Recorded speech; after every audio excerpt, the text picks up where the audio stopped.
క్రీస్తునాథుని యందు ప్రియ సహోదరి సహోదరులారా, ఈ సమయంలో మనం ఎప్పుడెప్పుడు ఎదురు చూస్తున్నటువంటి మనలో చాలామందికి ఇష్టమైనటువంటి పునీత అల్ఫోన్సమ్మ గారి యొక్క స్థలానికి మనం వచ్చి ఉన్నాము.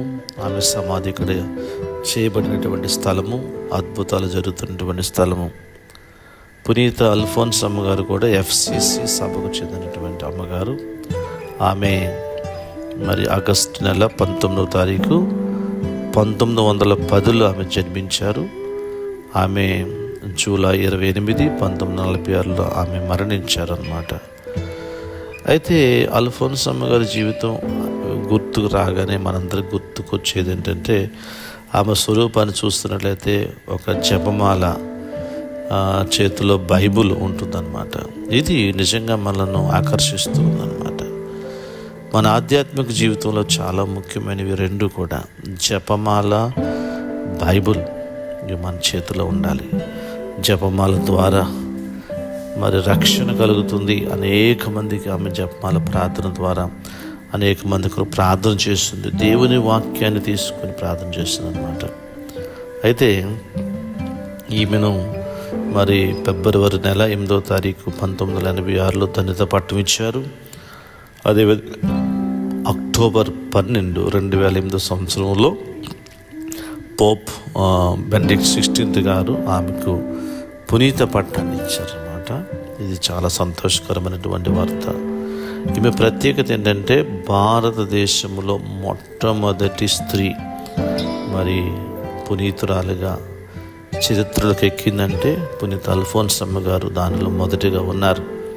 అంటే ఎంత గొప్ప అదృష్టం అంటే, ఇండియాలో మరి మనందరికీ గర్వకారణము ఒక పునీతురాలుగా పునీత అల్ఫోన్సమ్మ గారు తెరకెక్కడం అనేది చాలా సంతోషదాయకం. అయితే ఈమె జీవితంలోనికి మనం కొద్దిగా చూస్తున్నట్లయితే మరొక విషయం ఏంటంటే, ఆమె ఎప్పుడు కూడా చిన్నప్పుడే అమ్మను కోల్పోయింది.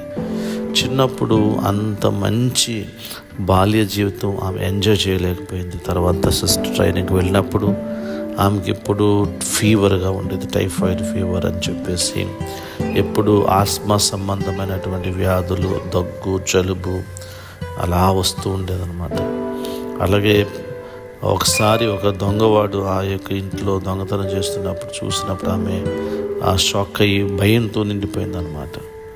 పిల్లరా, అయినప్పటికీ కూడా ఇన్ని సహనాల మధ్య కూడా ఒకవైపు రోగము, అనారోగ్యము, ఒకవైపు ఇబ్బందులు, బాల్య జీవితంలో కూడా అమ్మ లేనటువంటి ప్రేమ, అమ్మ లేకపోవడం, ఆ ప్రేమ లేకపోవడం, ఇవన్నిటి మధ్య కూడా ఆమె ఎంతో సహనముతో ఓర్చుకుని, ప్రేమతో ఓర్చుకుని ప్రజలందరూ రక్షించబడాలని చెప్పి ఆ మంచం మీదే జపమాల చెప్పుకుంటూ తన పుణ్య జీవితాన్ని జీవించింది. ఆమె చివరి రోజుల్లో మరి క్యాన్సర్తో బాధపడినట్లుగా మనం చూస్తూ ఉన్నాం. అటువంటి సమయంలో కూడా ఎటువంటి సనుగు కొనకుండా, ఎవరి మీద నిందలు వేయకుండా, ఎవరిని బాధించకుండా, ఓర్పుతో, సహనముతో, ఒంటరిగా అవన్నీ భరించి ఆమె తన జీవితాన్ని ముందుకు తీసుకుంది. మనందరికీ కూడా చెప్పేది ఏంటంటే, ఇంగ్లీష్లో మాట చెప్పబడింది, a day without suffering is a day last.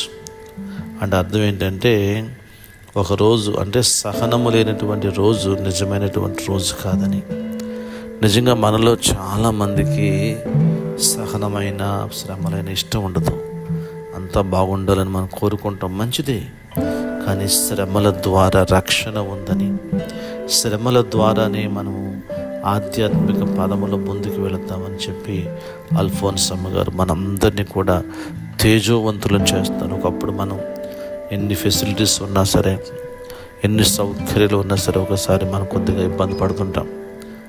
మరి ఏమీ లేకపోయినప్పటికీ, ఒకవైపు అనారోగ్యము, శరీరము సహకరించకపోయినప్పుడు కూడా ఆమె ఎంతగానో మరి వేదన చెందినప్పుడు కూడా ఎటువంటి సనుగు కూడా లేకుండా ఓర్పుతో, ప్రేమతో క్రీస్తు వరకు జీవించినటువంటి గొప్ప పునీతురాలు అల్ఫోన్సమ్మ గారు. ఆమె సమాధి ఇక్కడ మనం చేయబడినది.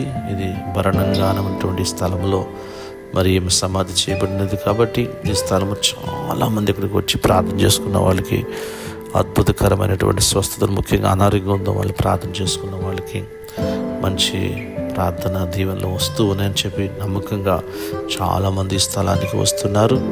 ప్రియమిత్రులారా, మరి ఇటువంటి విషయాలు మనం తెలుసుకున్నప్పుడు మనం వెళ్ళి వెంటనే ప్రార్థన చేసుకుందాము.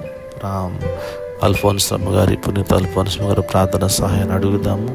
మరి ఈ పుణ్యక్షేత్రాలు మనం వెళుతున్నప్పుడు మనం కూడా ప్రార్థనలు ఏకీభవించి ముందుకు వెళ్ళాలని మీ అందరిని అభ్యసిస్తున్నాను. దేవుడు మిమ్మల్ని దీవించును గాక. God bless you.